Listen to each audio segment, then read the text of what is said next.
Hello again, everyone. Edwin Learnard back once again. In this YouTube astrological segment, I'm going to be dissertating and talking about Pluto transiting the second house in a natal chart. Now, on average, Pluto will traverse a house for approximately 21 years. However, if your house size is a little bit larger than average, then Pluto will be in there for a little bit of a longer duration. If your house size is a little bit smaller than average, then Pluto will be in there for a little bit of a shorter period. Well, anyway, people, first thing I'll look at when Pluto transits one's natal second house, well, Pluto can be about destruction and downright obliteration. In some extreme cases, it could indicate something devastating happens where a person does lose their possessions. It doesn't necessarily mean it's going to be from something catastrophic like a tornado or something, but it could be from moving somewhere, for example, and not having the ability to perhaps transport your items from point A to point B. This could be a time of transformation in terms of what you want to possess and what you have, what you own.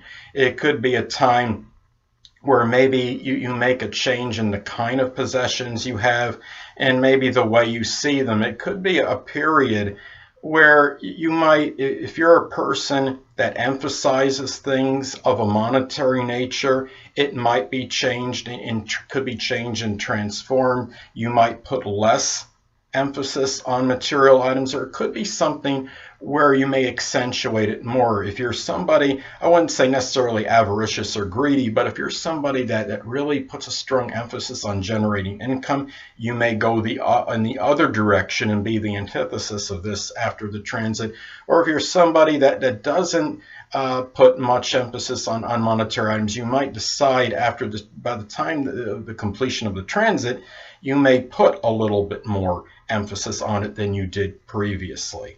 And another thing is that when we look at the second house is also about our self-esteem and our self-worth. So as far as our self-esteem goes, that is something that might be changed during this time. There also might be, as far as self-esteem and self-worth goes, there might be, Pluto can be somewhat obsessive and it could be about fixation. And you might put a very strong emphasis on this during this time as far as what is going to lead you to greater self-worth or self-esteem. And this could be changed dramatically during the period. I mean, for example, it could be something where you decide to do some kind of workout regime or start working out vigorously and excessively and trying to build your self-esteem up this way as you build your body up. And it could, or it could just be doing something different from a monetary standpoint in terms of this as well. And really, you look at this as well, and also because Pluto does correspond with the sign Scorpio, I think it's possible too that it could indicate maybe making money perhaps from things maybe of a Scorpio-like nature. It could be maybe something connected with astrology, supernatural, the occult, something connected with psychology, or something where you do investigation and looking deep into something and understanding, going through what's superficial and really going well beneath the surface. And the point during this time too, it's important to remember, because Pluto can be connected with perhaps what's nefarious, and you look at this because Pluto can be that way. And just to be careful as far as monetary matters go, that you don't succumb to any unscrupulous way of trying to make money, no matter what your situation is. Because when you have this transit, it can indicate a greater propensity perhaps to do so than ordinarily.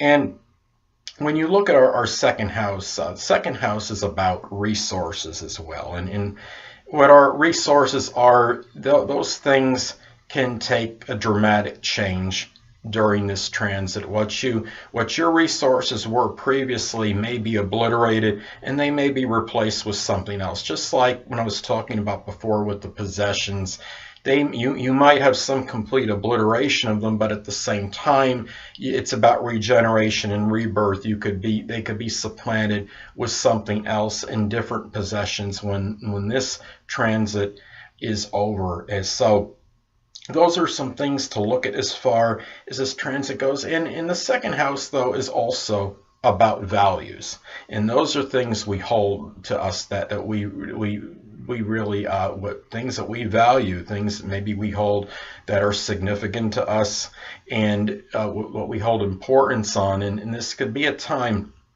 where those values can take a strong change or transformation during this time. And what we valued previously might be something completely different when the transit is over, or things we had maybe a little value in previously might hold more significance upon the completion of this transit. Well, anyway, people, it's also important to look at the aspects that are made to your natal planets and points from this transit, as this could impact the transit. Now, let's say, for example, that transiting Pluto is making a square in conjunct or opposition to your natal Mercury. Well, this could be a time where you might be overly fixated or obsessed with ideas that might be downright preposterous. And being in the second house, this might be tied in to monetary matters. Now, let's take another example. Let's say that transiting Pluto is making a conjunction to your natal Venus. Well, this could be perhaps a period of transformation of a monetary situation. Now, being in the second, perhaps this is tied to your self-esteem and self-worth. Well, anyway, people, that'll conclude this YouTube astrological segment for Pluto transiting the second house in a natal chart. And stay tuned next time, where I'll be dissertating and talking about Pluto transiting the third house in a natal chart. Two things I want to get with you on before I head out. Firstly, the stars may impel but do not compel. And secondly, never isolate any single astrological element, aspect, planetary placement, position, configuration, influence, or what have you, and make an analysis of a person, astrologically speaking, based on this alone. Because astrologically speaking, the person is the sum of all their components in their natal chart, and not just one. Until next time, people, stay well.